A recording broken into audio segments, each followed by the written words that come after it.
Política y otros datos. Para analizar, explicar y entender el ciclo político que vivimos. Política y otros datos.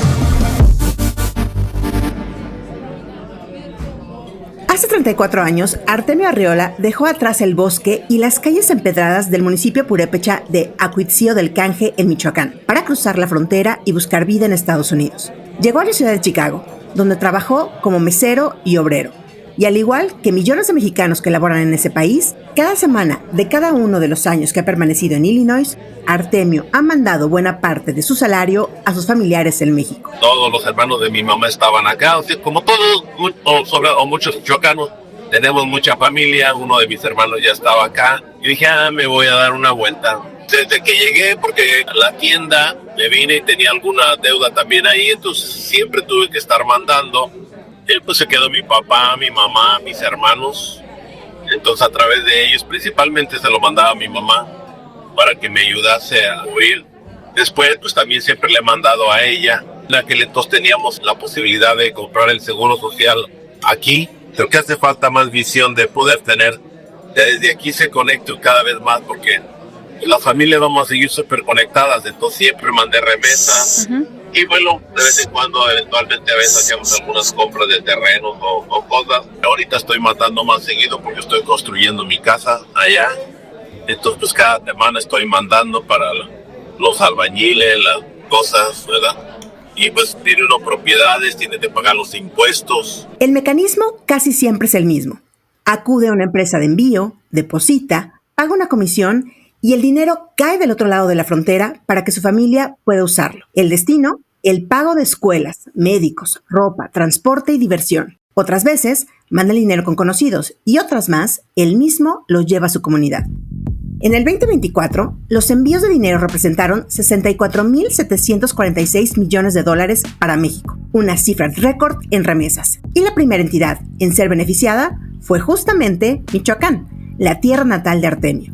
Estas cifras históricas de remesas han sido muy festejadas del lado de la frontera por el gobierno mexicano. Que fíjense, este año se está rompiendo récord de las remesas, de la cantidad de dinero que envían los mexicanos y mexicanas a sus familias.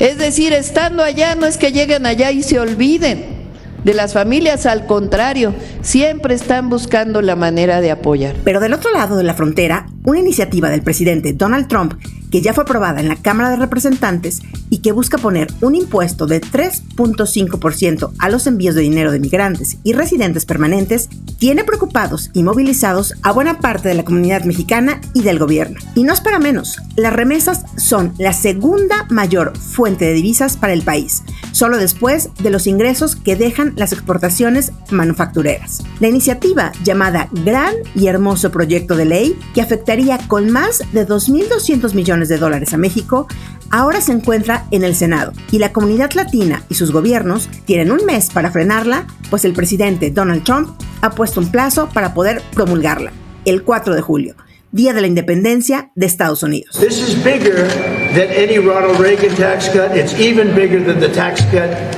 that I gave, because as you know, that's being extended and increased.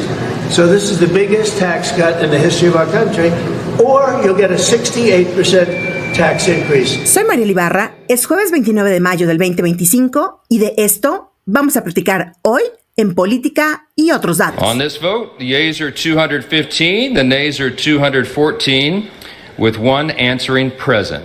The bill is passed.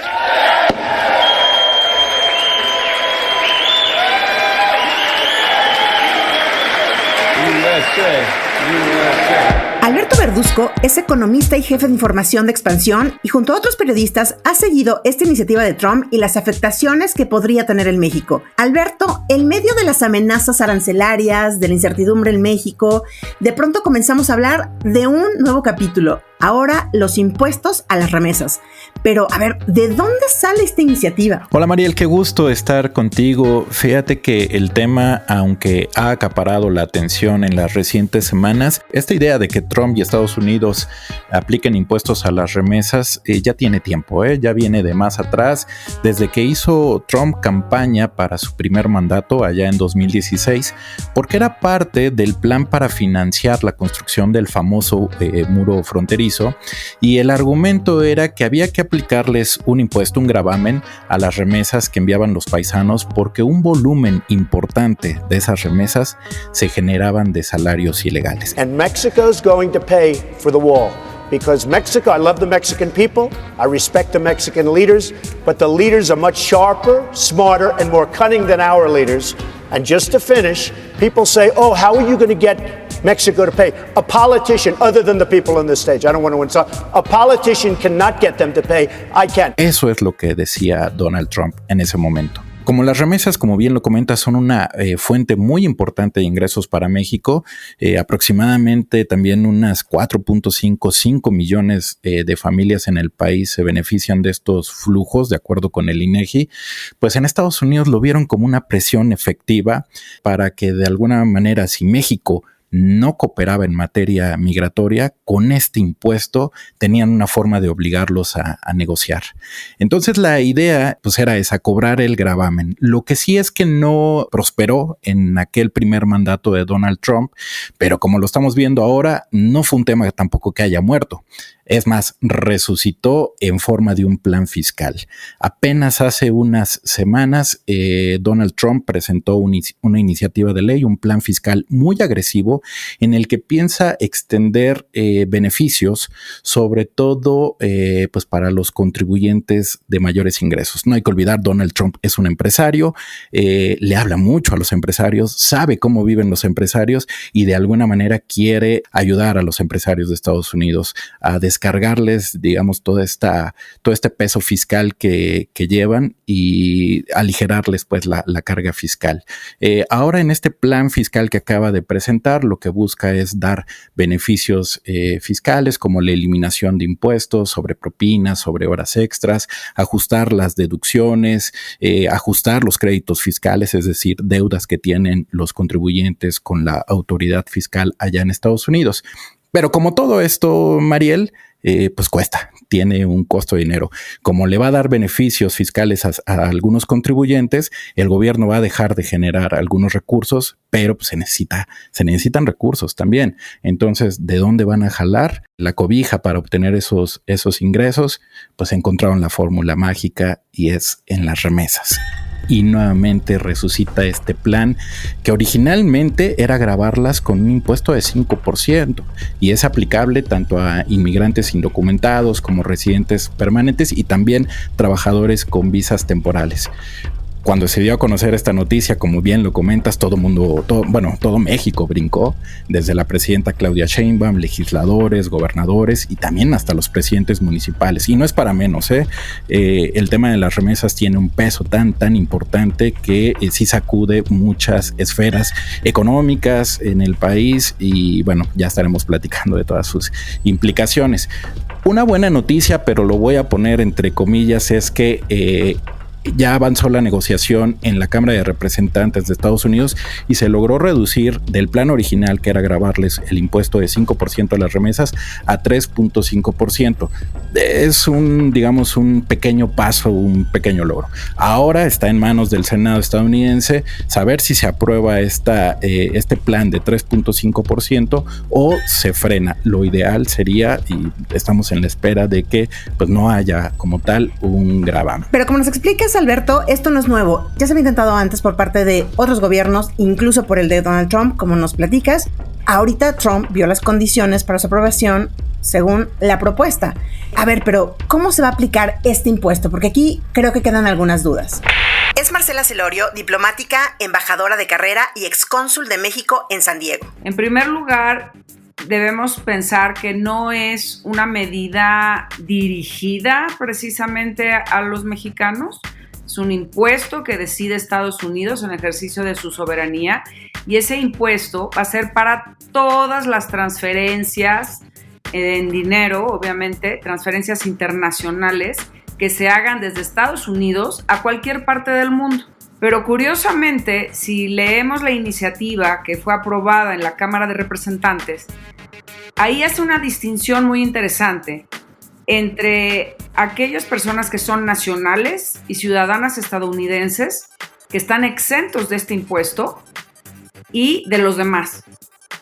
Te voy a dar un ejemplo muy claro. una persona que está en Estados Unidos con una visa de no inmigrante trabajando. Esa persona no es indocumentada, no es irregular y sin embargo tendría que pagar ese impuesto del 3.5% en caso de que le quisiera enviar dinero a su abuelita en Chiapas. El catedrático del Colegio de la Frontera Norte, José María Ramos, ayuda a dar el universo de afectaciones. Estamos hablando un total de aproximadamente 15 millones que serían las personas afectadas. ¿Por qué 15 millones? Porque como lo notas, como lo comentaste de manera muy adecuada, 5 millones son migrantes irregulares, ¿sí? Mexicanos, y por otra parte estarían 10 millones de mexicanos con una situación de residente que no son ciudadanos. La situación ya es preocupante para algunos migrantes, como Noemí, quien vive y trabaja en Nueva York, y cada semana envía remesas a su mamá en Izúcar de Matamoros, Puebla. Ella dice que ante este impuesto ya piensa en cómo hacer llegar el dinero a su familia. ¿De qué forma me afecta? Pues siento que vería otra forma de mandar dinero o dejaría de mandar tan constantemente. Tal vez sí siga mandando dinero a México, pero no tan seguido. He pensado en buscar otra forma con paqueteros que llevan paquetes para allá, para México, y enviar dinero de esa manera, si es en grandes cantidades, para no pagar mucho impuesto ni que me estén checando mis ingresos en el sistema de impuestos acá. De acuerdo a lo relatado por Noemí, los llamados paqueteros son personas que viajan constantemente entre México y Estados Unidos y con quien puedes mandar ropa, zapatos, documentos, joyas, televisores y también dinero en efectivo. Te cobran dependiendo el envío, su tamaño y el peso. Sí sé de personas que mandan grandes cantidades de dinero para construir casas, para comprar terrenos, para comprar ganado, para hacer negocio allá en México. Pero mandan, sí sé que mucha cantidad. Karina Ruiz es Dreamer, como se les nombra a los beneficiarios del programa de acción diferida para los llegados antes de la infancia en Estados Unidos, DACA, como se le conoce. Y además es la primera senadora migrante en México. Cruzó la frontera junto a sus padres a los 15 años y sabe lo que este impuesto del 3.5% a las remesas puede significar para la comunidad migrante. Las remesas van a tener un tiempo muy difícil, o sea, va a ser muy difícil para ellos figurar quién es ciudadano y quién no. Menos del 50% de los ciudadanos tienen su pasaporte y no sería tan sencillo probar la ciudadanía. Entonces las remesadoras van a tener que cobrarle a todo. Artemio Arriola, el michoacano que hace 34 años vive en Chicago, dice que si bien este impuesto puede afectar a los envíos electrónicos de dinero, está seguro que se encontrará otra forma de mandar los ahorros a las comunidades. ¿Qué van a hacer? Mira, nosotros somos creativos simplemente. Siempre le vamos a buscar. Todo el tiempo, la gente, todos los días viajan todos. Y en su bolsa, te aseguro que llevan menos de los $10,000 que deben de llevar, pero siempre llevan un buen billete. Pero regresemos al proyecto aprobado en la Cámara de Representantes y regresemos contigo, Alberto, para que nos ayudes a dimensionar lo que significa la entrada de remesas a México. A ver, ¿por qué el gobierno y los legisladores han estado tan preocupados por esta medida, Beto? Te propongo que demos un paso atrás y nos situemos en México para saber qué significan las remesas para nuestro país. Sí, Mariel, mira, las remesas son un gran músculo en términos del peso que tienen en la economía y su impacto en miles de familias mexicanas. De entrada, somos el segundo país que más remesas recibe en el mundo. Solo nos supera India, pero estamos por encima de China, Filipinas, Nigeria, que típicamente son naciones receptoras, muy grandes receptoras de estas divisas. Y como ya lo dijimos, el año pasado ascendieron a más de 64,700 millones de dólares, lo que significó la segunda fuente de divisas más grandes de México. Solo detrás de lo que dejan las exportaciones manufactureras, que esas sí son la joya de la corona en cuanto al ingreso de divisas, pero está muy por encima de los ingresos petroleros, que tú sabes que dejan una derrama muy importante para la economía, y también muy por encima del turismo, que pues como tú sabes, México es un país muy atractivo, un país que le gusta a los turistas visitar. Bueno, pues las remesas superan los ingresos que generan estas dos actividades. Es más, es casi el doble de lo que México obtuvo de inversión extranjera directa el año pasado. Y mira que la inversión extranjera es muy importante porque son recursos muy productivos que generan empleo, que generan desarrollo. Bueno, pues las remesas superan casi el doble de la YET.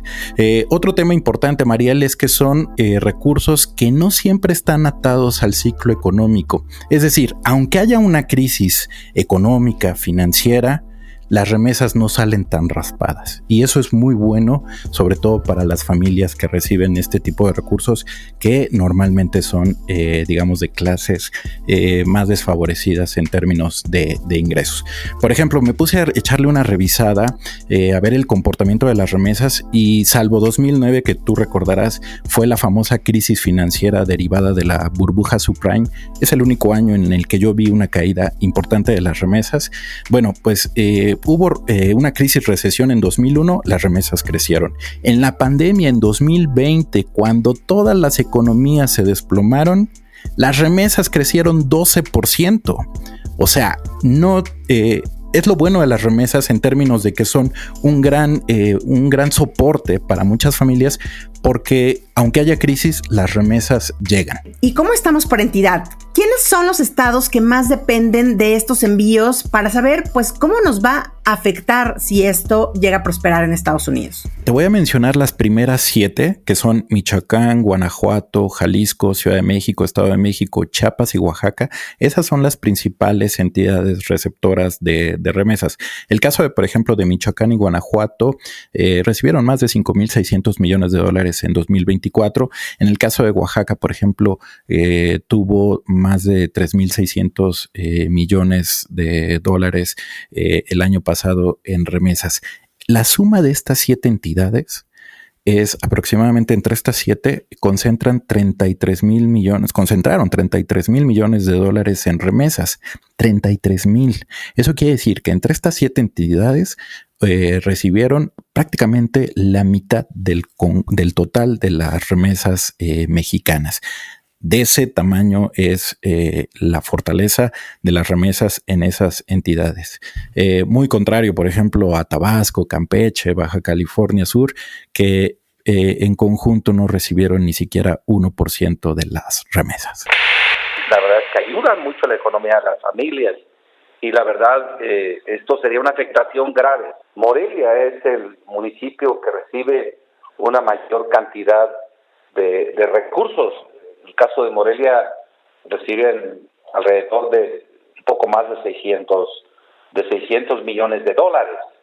Morelia por la cantidad de habitantes, pero aquí en Michoacán, pues prácticamente todo el Bajío michoacano, empezando por mi pueblo, Chucándiro, Copándaro, Guandacareo, Puruándiro, San Francisco Angamacutiro, Pastor Ortiz, La Piedad, toda esa zona del Bajío, hay un número importante de migrantes que de ahí se van a Estados Unidos. De todo el estado, por cierto, Tierra Caliente también, Apatzingán, etcétera, toda esa parte de Huetamo, toda esa parte también están por allá, pero fundamentalmente la región que más emigra a Estados Unidos es la zona del Bajío. Entonces es la zona más afectada. Pero Morelia, obviamente por la cantidad de población, un poco más de 1 millón de habitantes vive acá, tiene un número importante de paisanos allá en Estados Unidos, y por eso las remesas, el efecto de las remesas en Morelia es fundamental, y obviamente también las consecuencias de este gravamen se van a vivir mucho aquí y en las zonas del Bajío. Raúl Morón es senador por Michoacán y junto a otros legisladores viajaron hace unos días a Washington para reunirse con sus pares en Estados Unidos, a fin de explicarles las afectaciones y convencerlos de matizar la propuesta original, que era de 5% a los envíos y que finalmente bajó a 3.5%. Miguel Márquez, exgobernador de Guanajuato, simplifica las afectaciones. Pero esto impacta sobre todo en la capacidad de compra de las familias. Y esto tendría un impacto más directo, sobre todo, insisto, en la parte, en el mercado interno, en la compra de alimentos, en la compra, obviamente, de útiles escolares, en el tema de medicamentos. Aquí es donde se vería afectado, es decir, la gente se vería con menos capacidad de compra al tener menor ingreso. Pero hay estados como Zacatecas donde la dependencia de las remesas también es muy importante, donde incluso residen más zacatecanos en Estados Unidos que en todo el estado. Lo explica el alcalde de la ciudad de Zacatecas, Miguel Ángel Varela. Obviamente este 3.5% de remesas que le quieren imponer a nuestros queridos connacionales sin duda afecta. Te doy otro dato. Zacatecas, su presupuesto anual es más o menos de 40,000 millones de pesos, el presupuesto público del gobierno estatal. Las remesas son más de 54,000 millones de pesos, ¿me explico? Wow. O sea, todavía es más el presupuesto que recibimos de los connacionales que el presupuesto que recibe nuestro estado de recurso público. Entonces, de entrada, pues estamos en contra. Mariel, me puse a jugar un poco con los números. Yo soy un enamorado de los números, porque a mí me encanta sobre todo poner las cosas en perspectiva. Y ahora que tenemos el caso de Zacatecas, fíjate que me puse a investigar un caso en particular, y déjame dártelo como ejemplo para dimensionar el tema de la dimensión y el peso de las remesas. En el municipio de Juan Aldama, en Zacatecas, se registró la llegada de $235 millones en 2024. Estamos hablando algo así como de 4,300 millones de pesos.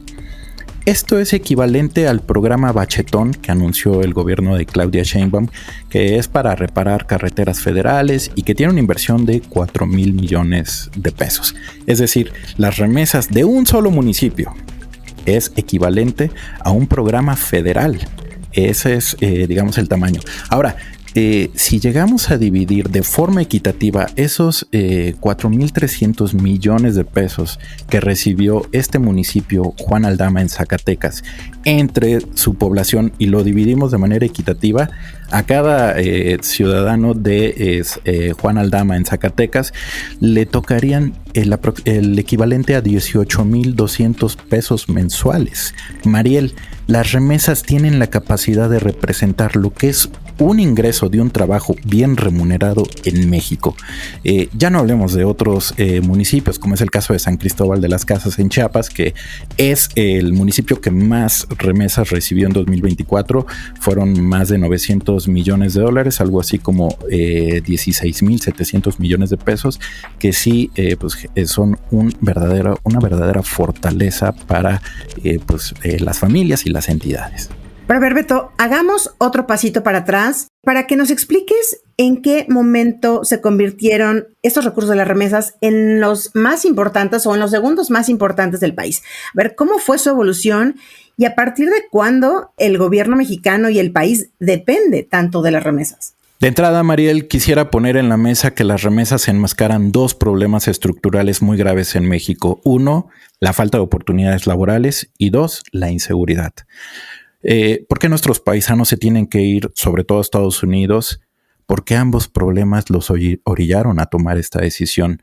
No hay trabajo en México, o el que hay es mal remunerado y no da para una vida digna. Eso los obliga a buscar el famoso sueño americano. Y ya no hablemos de la gravedad de la violencia, que también ha expulsado a muchísimos mexicanos que están hartos, de violencia, de inseguridad, de la extorsión, del crimen, y también prefieren irse a vivir a Estados Unidos. Estos dos fenómenos explican mucho el por qué vamos a tener que irnos hacia atrás y ver el boom de las remesas. En primer lugar, las constantes crisis económicas y de inflación que ha vivido México, que vivió por allá de los 70, 80, pues hicieron que muchos mexicanos se fueran a Estados Unidos a probar suerte.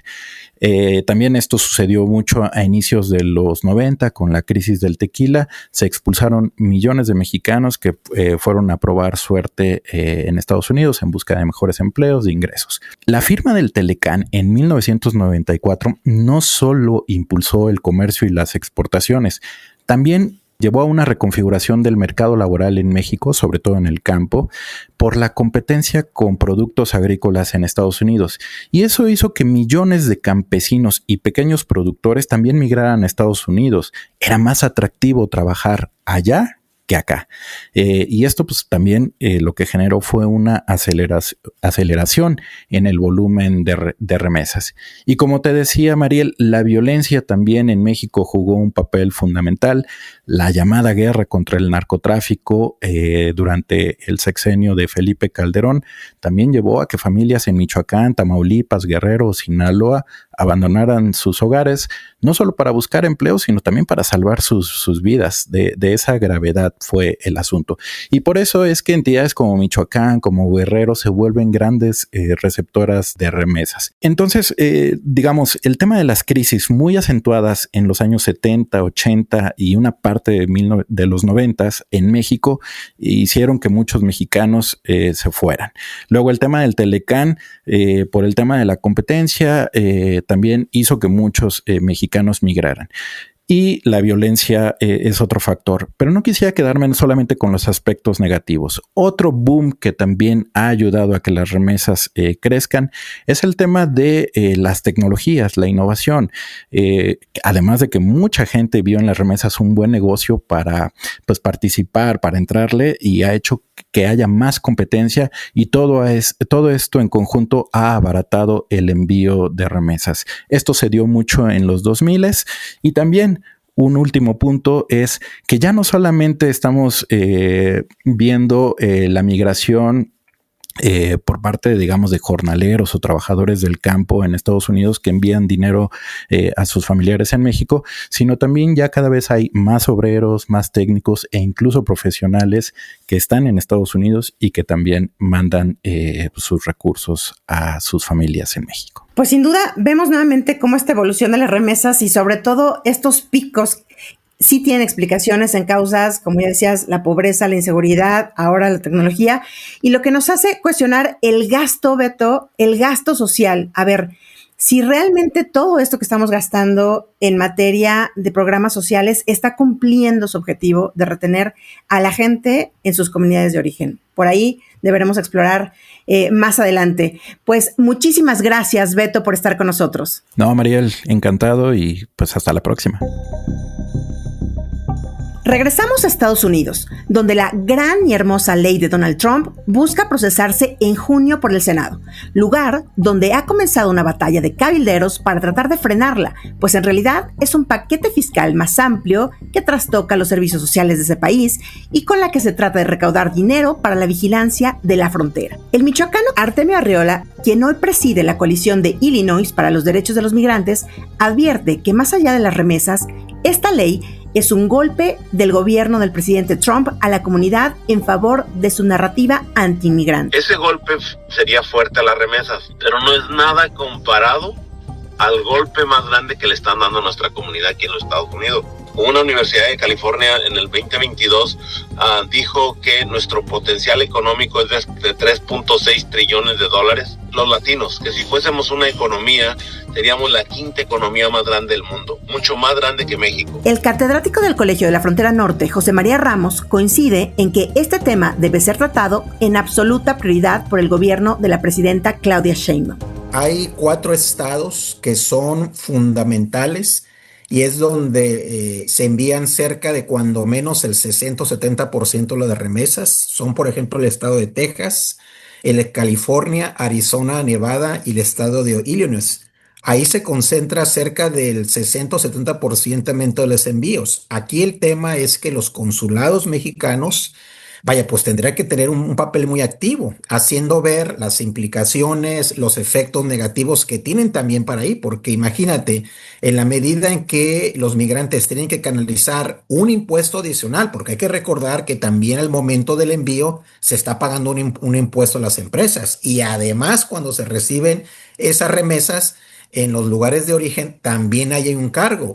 Debería haber una mayor sensibilidad gubernamental sobre estos temas, porque la mayor parte de las remesas van a las familias y van a familias de escasos recursos del centro y sur del país, sobre todo comunidades indígenas. Para Marcela Celorio, es fundamental que el gobierno mexicano ayude a la comunidad migrante en 2 vías. A través del TEMEC, apelando a una cláusula sobre inversiones y sobre transferencias transfronterizas, en que se dice que tiene que haber igualdad y no tiene que haber discriminación. México tiene que ser muy cuidadoso en saber qué estrategia, ¿cómo va a contestar esto? Y puede ser, por una parte, llevar al arbitraje. Tú sabes que las controversias dentro del tratado, antes de llegar a los tribunales y hacer un litigio, se resuelven por medio de arbitrajes. Entonces, lo que podríamos hacer es llevarlo al arbitraje.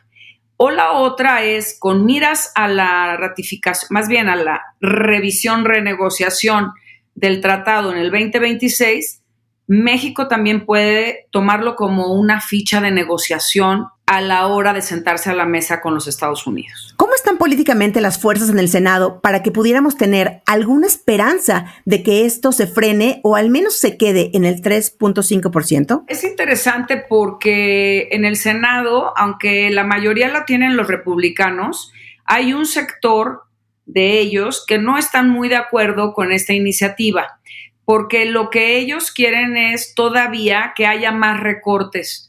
Porque como tú sabes, Estados Unidos hoy enfrenta una deuda enorme y lo que necesitan es recortar gastos y allegarse de más recursos. Tanto para la exembajadora como para el catedrático e investigador del COLEF, se abre una posibilidad fuerte de cabildeo de manos de un tercero fuera de los gobiernos. Los bancos y las empresas que no quieren que les quiten el negocio de envío de remesas. Pero a lo largo de los años, todas estas empresas y los bancos, ahora ha bajado, pero llegaban hasta pagar hasta 7% los que mandaban remesas. Ahora ya en general, de acuerdo a cifras del Banco Mundial, está entre 3 y 3.5%. Y de acuerdo con José María Ramos, al menos el 60% de las remesas se envía por estos mecanismos. Debido a ello, existe la posibilidad de que estas empresas presionen a los legisladores para lograr alguna otra reducción al porcentaje, pero estará por verse. De lo que el catedrático está seguro es que estas medidas no van a desincentivar la migración a Estados Unidos ni el envío de remesas a México, pues la medida solo entrelaza la migración, la seguridad nacional y la discriminación que pegan a los millones de mexicanos que viven allá. Así también lo ve Artemio Arreola, quien con sus 3 décadas de enviar dinero a México reclama más atención del gobierno de su país de origen. Estamos teniendo ataques 10 veces más grandes que esas remesas acá en Estados Unidos. ¿Okay? La separación de familias, las deportaciones. No es cierto que en los consulados hay abogados, no es cierto, prometieron convertirlos en verdaderas defensorías a los consulados y no hay un abogado para que te ayude a detener tu deportación. No lo hay. Ain't no power like the power of the people, 'cause the power of the people don't stop. Say what? Ain't no power like the power of the people, 'cause the power of the people don't stop. Say what? Ain't no power like the power of the people, 'cause the power of the people don't stop. Say what? Ain't no power like the power of the people, 'cause the power of the people don't stop. Say what?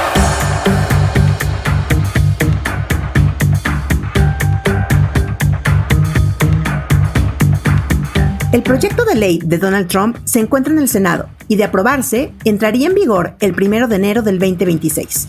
Una comitiva de funcionarios y senadores mexicanos ya preparan su visita a Washington para negociar con sus pares una reducción del impuesto que la administración de Claudia Sheinbaum asegura viola los tratados internacionales entre México y Estados Unidos.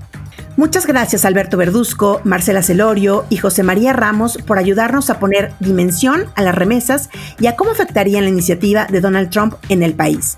¿Ustedes qué piensan? ¿Se logrará frenar este impuesto en el Senado de Estados Unidos? ¿Qué tendría que hacer México para dejar de depender de estos recursos? Déjanos tu opinión en la plataforma en la que nos escuchas. Y si te gustó este episodio, compártelo y activa las notificaciones.